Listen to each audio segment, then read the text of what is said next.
کیا جواز ہوگا؟ کیا تعویل پیش کریں گے؟ کیوں چپ ہیں ہم؟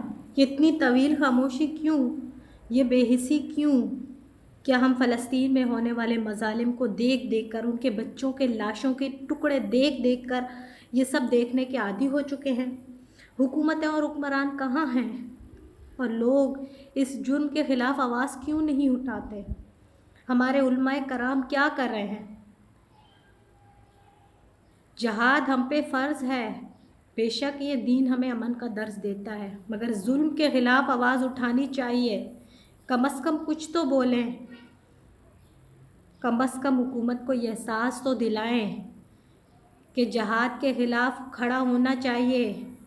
ہمارے اللہ کے رسول صلی اللہ علیہ وسلم جو رحمت للعالمین ہیں، ان کو بھی جہاد کا حکم اس لیے ہوا جب مسلمانوں پہ مظالم حد سے بڑھ گئے تھے، تو اللہ پاک نے ان کو بھی حکم دیا تھا۔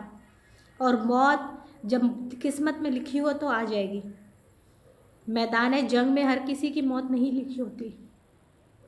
اگر یہ چیز سیکھنی ہے تو حضرت خالد بن ولید کو دیکھیں، سب سے آگے سپہ سالار ہر فوج کے سپہ سالار، اور ان کو جب ان کی قسمت میں موت بستر پہ لکھی ہوئی تھی اور تو انہیں بستر پہ ہی شہادت ملی۔ خدارا اٹھیں، کھڑے ہوں، آواز اٹھائیں۔ یہ بے حسی کب تک؟ ہمارے امت کے بچوں کے لاشوں کے ٹکڑے اڑ رہے ہیں، ان کے چیتڑے اڑ رہے ہیں۔ افسوس کہ ہمیں یہ مطلب ہم کچھ ورڈز ہی نہیں ہے کیا کہیں۔ کم از کم آواز تو اٹھائیں، کچھ تو کہیں، بے حس حکمرانوں کو احساس تو دلائیں کہ کم از کم ان کو پتہ چلے کہ جہاد ہم پر فرض ہے، جہاد کے بغیر کچھ بھی نہیں ہوگا۔ اتنے آپ وہ ہو گئے ہیں کہ ان کے اتنے غلام ہیں کہ کچھ بول ہی نہیں سکتے۔